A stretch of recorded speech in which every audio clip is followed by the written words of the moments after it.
Good afternoon, ladies and gentlemen. Thank you so much for joining us in our series of webinars. And I'm really delighted to be joined today by Dan Swan, who is Director of Boarding.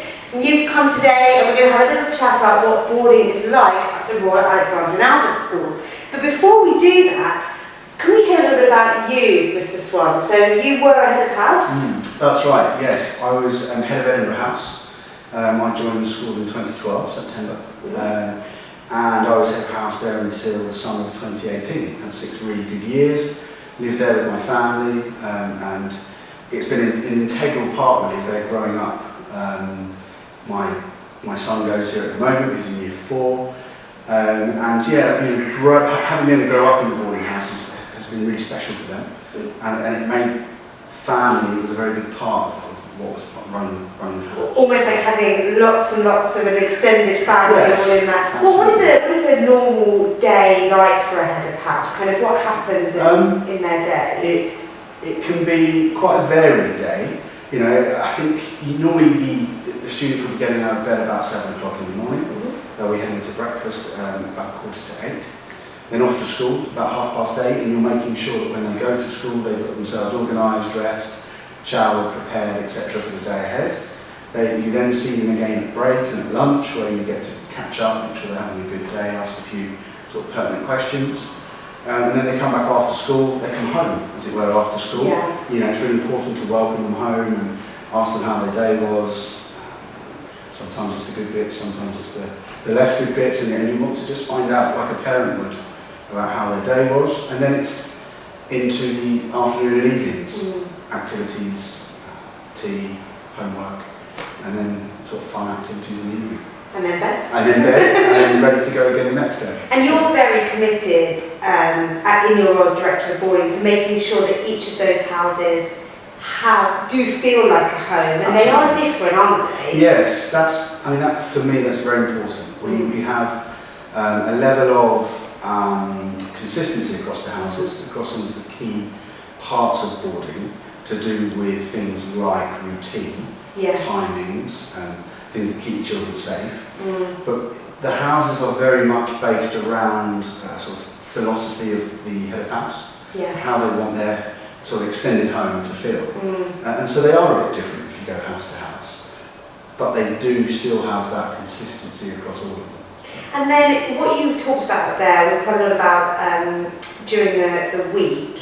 I mean, obviously we have Saturday school here that finishes at midday. How do you keep the boarders entertained at weekends? What goes on at the weekend in the house? I think certainly from a boarding perspective, weekends are actually a nice time because you get to spend extended periods of time with the kids, as opposed to in the week where it's off to school. A bit like a normal family weekend. A bit like being at home. So they'll come back from school at midday. Some will go home, and we have boarders that will go home each weekend.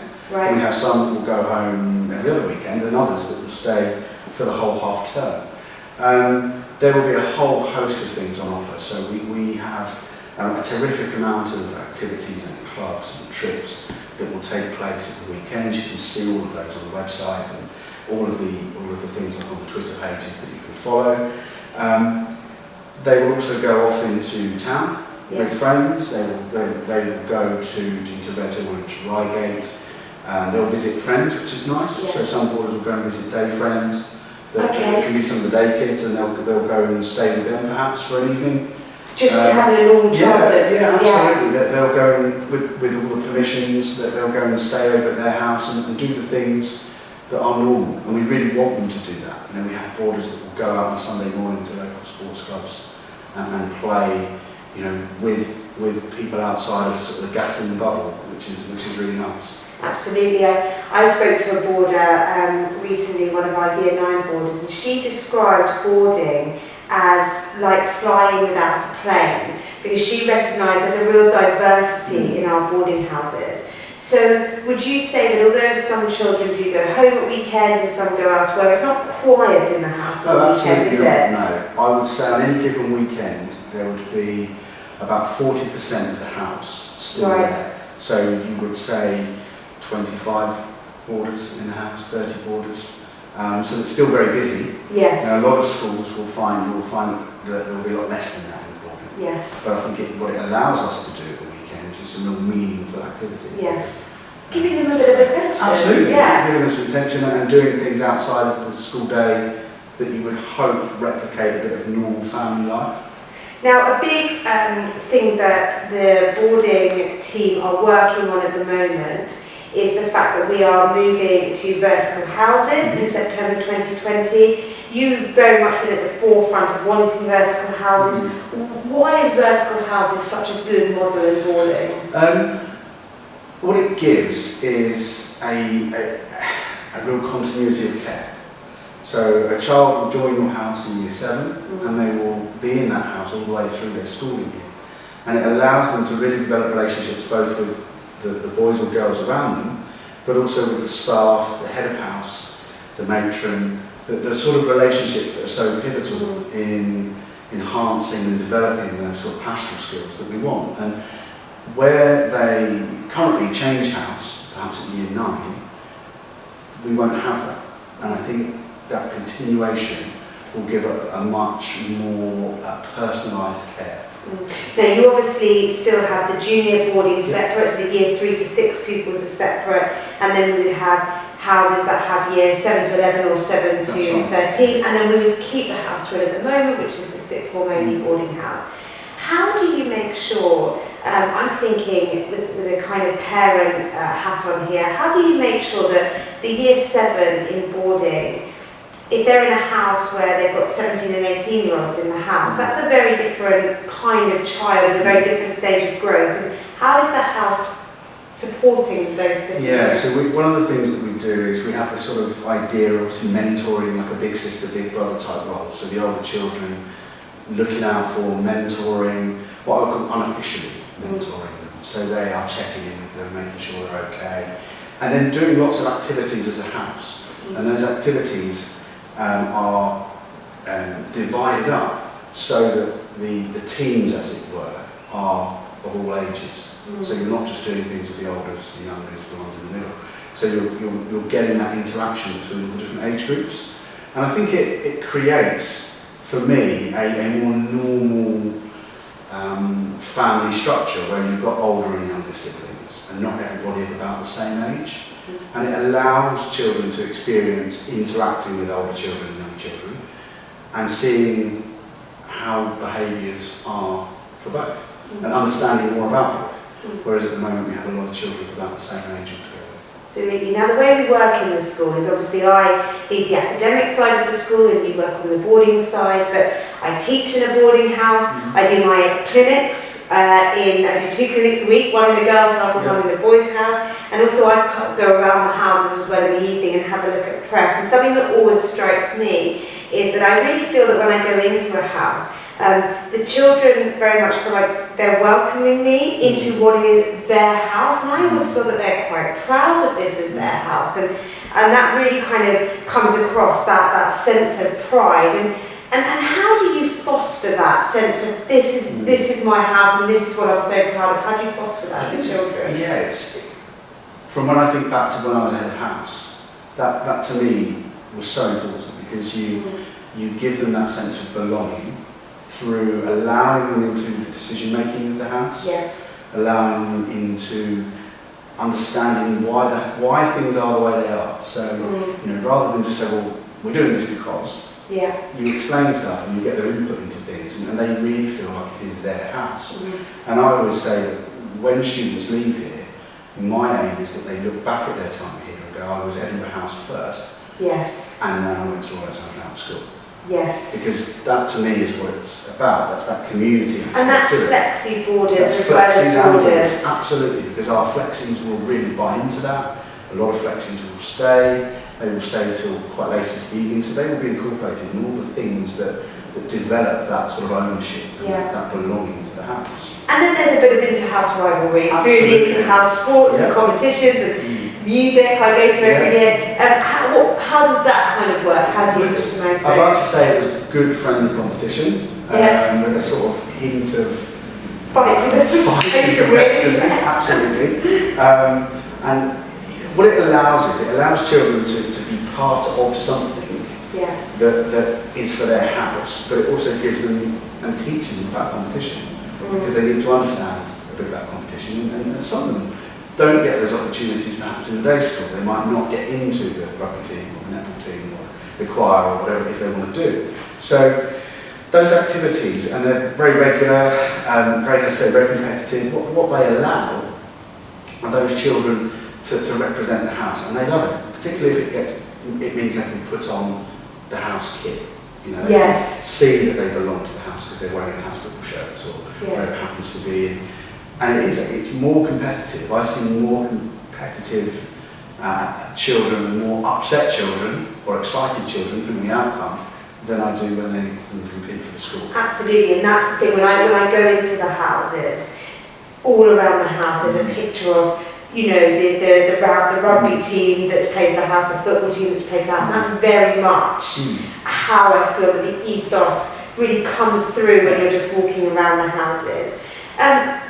Now, obviously, in terms of boarding, I mean, it's not always smooth sailing. I mean, sometimes, once the kind of honeymoon period pays off, there's homesickness. How do you deal with that? What's the support structure like in the house? We have, depending on the levels of need, really. I mean, a lot of the tutors in the houses, and the head of house, of course. Sometimes the spouse of the head of house or the partner of the head of house can be really important in that as well. I can remember times where my wife was really helpful in dealing with some homesick children, and just being able to offer that motherly, maternal female figure, and that's really helpful. And what we tend to do is we will look at all of those issues if they crop up, and homesickness is a typical one at the start of term. And then we look to keep them busy. You know, so they will be involved in all sorts of different activities just to try and keep their mind off of the thing that is the anxiety. If we need to, we can involve other figures in the school. So we can involve the chaplain who comes and talks to children. We can involve some of the sort of support teams, emotional support teams. We can involve students from other houses. So sometimes, for example, students from overseas, some of the issues can revolve around language. And they can't quite get across how they're feeling. And so we will involve an older student that speaks that language to come and have a chat and talk, and that can be really helpful as well. Obviously, we like them to keep in touch with home as much as possible. And obviously, in the modern age, it's very easy to keep in touch, and we encourage them to do that. Not too often. We don't want them phoning or on the phone and messaging. To be too much of a crutch. Every 5 minutes. But we're very keen to sort of build those bridges with the families as well. And then when parents can pick up the phone, they talk to the heads of the house, they come and presumably come and see the heads of the house. Absolutely. So often when parents visit, I mean, I always used to find it's very important, and I advise all my heads of house to do this. I always say to them to be on duty at the pinch points in the week where parents will be coming to the house, because they are really important times in the week. Because as a parent myself, I know that if I want to see, it's important for me to maybe see that teacher, see that person that's caring for my son or daughter, and perhaps whether it's a pick-up time on Saturday or Sunday afternoon, Sunday evening when they return. Parents do want to grab you for 5 minutes and just ask some basic questions about how they're getting on, and it's so reassuring for them to be able to do that person to person, but also to raise other issues, because there may be concerns that we want to share with them, and it's so much better to do it face to face than via email or via FaceTime or something like that. I mean, it's so central to that kind of holistic care of the children, the boarding environment, because what I really like is that obviously you've got some staff that just work on boarding, just you know, the tutors that work on boarding, but lots of teachers also have boarding hours, and there's that kind of opportunity where the children can be working on things in the day school, and then they're in boarding. There's that blending, which I think is so important. There's lots of communication that goes on between the pastoral team that work on the school side and the pastoral team that work on the boarding. So there's all-round care. It's so important, especially in such a busy school like we are. And we're very lucky to have good teams that can share that information across, as you say, across the school, across boarding, so that nothing is missed, but also so that good things can be shared as well. And that's so important. Because actually there can be scenarios where the child is doing very, very well in school but struggling in the house, or very, very well in the house and struggling in school, and really having that support is really helpful. Could you just talk a little bit about how the guardians work for the children? Yeah, so one of the rules we have as a school, and any boarding school will have this, is if a student is coming here from overseas, they must have a UK guardian. They must have someone that we can contact pretty much 24/7, that is relatively close to the school, that can come to the school if needs be, perhaps for a medical reason, perhaps because we need them to see the child. So having a guardian is absolutely fundamental to the school, because the other thing the guardian is the guardian essentially is the parent role in the UK for that overseas boarder. It has to be someone ideally that the boarder feels comfortable and can trust, the parents can trust, that we can trust, and so that role is really, really important. And I couldn't actually underestimate how important that is, because there are times when you really need a guardian, you really need to use the guardians, and you need to be able to rely on the guardian to be there for the student. Just going back to a point you made a moment ago about the way in which the house works, one of the things that I used to use and talk to my boys about, and I've spoken to the houses, the notion that boarding is very much a triangle. It's very much that triangle of the student in the middle, but the sides of the triangle being the boarding house, the parents and the day school, and all three having to work for the benefit of the one in the middle. But if you take one part away, it doesn't work. It's that wrap around. Absolutely, and where that works, and we do it extremely well, where that works, you see the success stories through boarding. So we're now in the summer term. We've got about 3.5 weeks odd left of term. So probably lots of busyness going on in the house, preparing excitedly for September. What's happening over the summer, and what are they doing? Yeah, so as you say, busy period, because the houses will be being made ready, as it were, for the vertical change that's coming upon us, which we're really looking forward to. Lots of money's gone into the houses, which is great, buying new things, creating new things for the kids to do. Certainly big TVs and PlayStation 5s, so that I know they're on the horizon for the boys' houses, which they're very excited about. Rank Western, our junior boarding house, is getting a complete overhaul, so that will be looking lovely by the end of August, welcoming back our juniors in September. And all the boarding staff at the moment are flat out preparing, really, and because of the nature of the last few months, we are sort of closing down this year and getting ready for the next all at the same time. It's a busy period, but lots on the horizon. Exciting times in boarding, definitely. Well, thank you so much for joining us today, Dan. As I always say, if you have any questions about boarding or about anything to do with coming to this school, just drop those questions into the comments underneath the webinar. And thank you very much for joining us. Thank you. My pleasure.